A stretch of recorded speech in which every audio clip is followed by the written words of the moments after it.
الإحسان TV.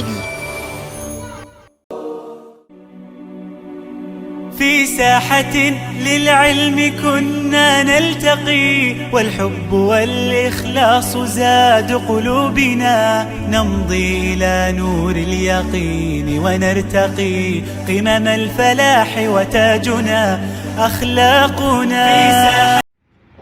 أعوذ بالله من الشيطان الرجيم. بسم الله الرحمن الرحيم. الحمد لله رب العالمين، والصلاة والسلام على أسعد النبيين وأشرف المرسلين، نبينا محمد وعلى آله وصحبه أجمعين، ومن اهتدى بهديه واستنى بسنته وسار على نهجه إلى يوم الدين. سبحانك اللهم لا علم لنا إلا ما علمتنا إنك أنت العليم الحكيم. أما بعد، بندرابي أنجل بيننا بفلفل ديما فلبي. السلام عليكم ورحمة الله وبركاته.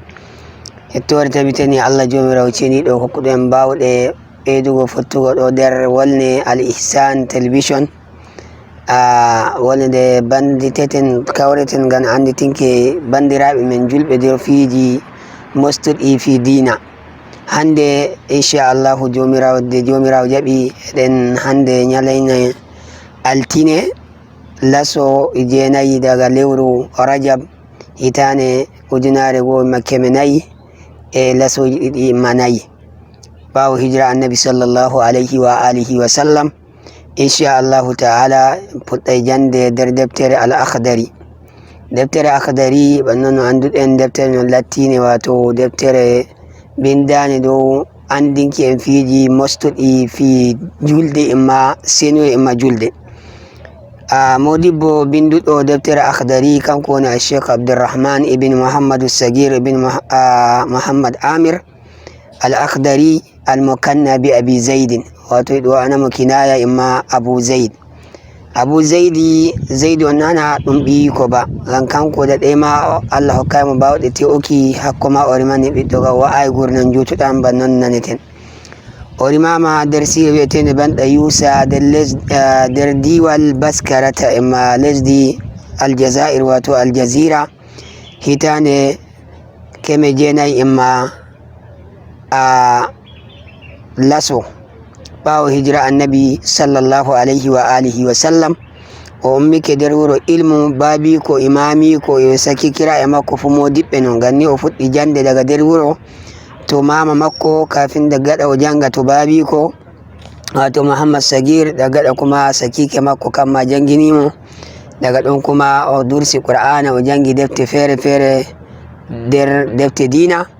ɓawo majjum kuma o yahi ci'e fere fere o jangi to modiɓɓe fo o laati modibbo nder duuɓi ɗi jarayi laso, ma'ana o fuɗɗi jangunki o laatike modibbo imo nder duuɓi jawtayi sappo imma ɗiɗi yago tati. o fuɗɗi windugo defte talifi daga imma wodi duuɓi 17 gurna makko duniyaru.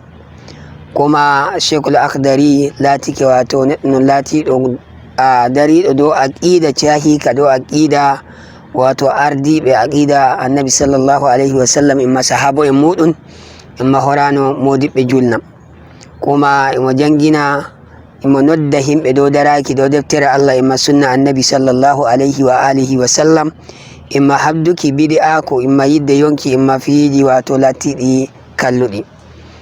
Sheikhul Akhdari Allah jomirawo ceni ɗo wanamo rahama, wato o hoti yago imma jomi ko o soyti nder hitane laso jeenayi imma 53 imo wodi duuɓi laso e 13 wato 33. gaba ɗaya gurnan makko duniyaru o wuri duuɓi 30 imma 3 shekara 33 o wuri dow duniyaru. amma o ɗali defte lattiɗe nder fannuji fere fere lattiɗe kanje ma defte ɗen ɗe jari ko ɗe jownima dow 30 wato ɗe ga'i adadi duuɓi makko ko ma ɗi ɓuri.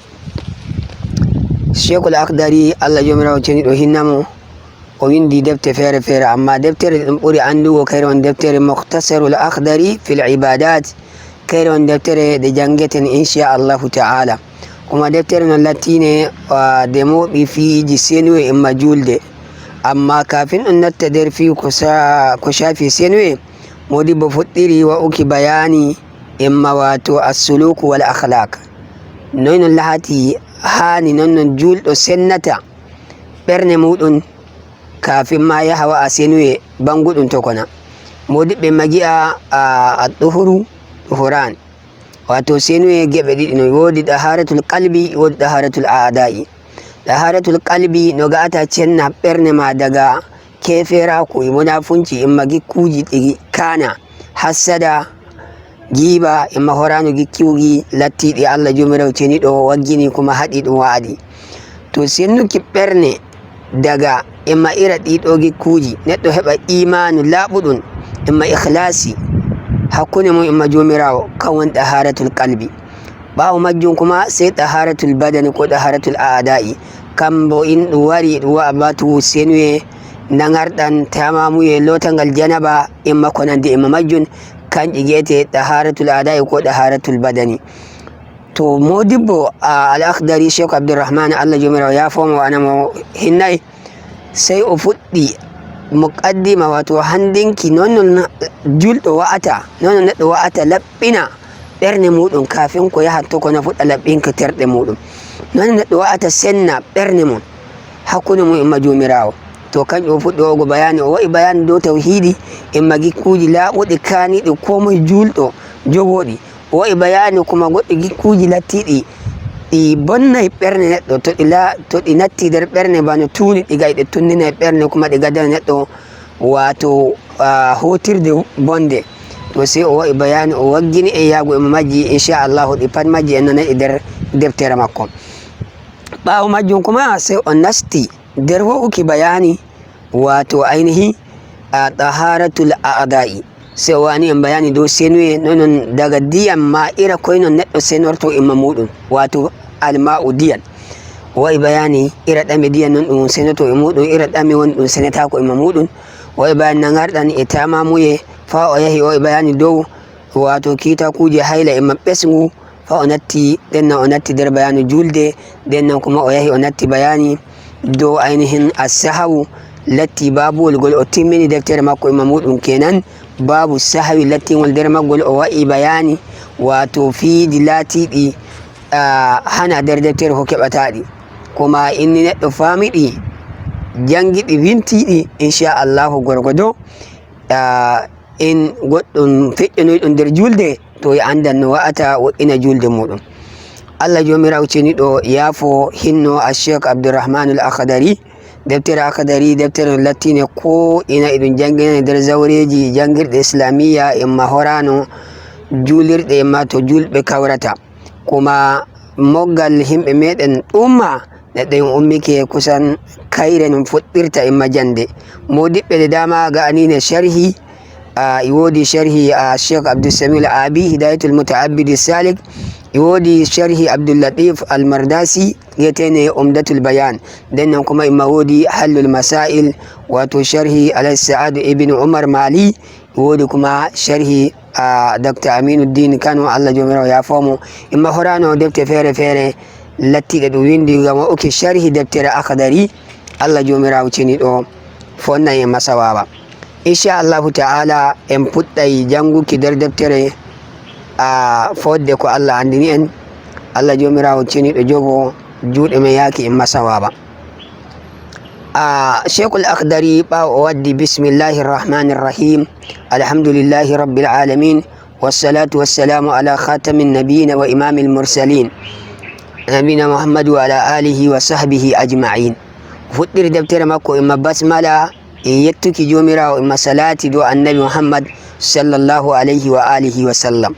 o fuɗɗiyoki bismillahi rrahmani rrahim wato fuɗɗiri inde jomirawo arrahman jon hinnay kuɓuɗo arrahim jon hinnay kertaɗo. arrahman modiɓɓe gi'a hinnay kuɓuɗo arrahim hinnay kertaɗo. inchallahu jande yeeso e gaye bayani koyno woni arrahman koyno woni arrahim. wa sallallahu wa sallama ala nabina muhammad wa ala alihi wa sahbihi ajma'in. assalamu aleykum wa rahmatullah.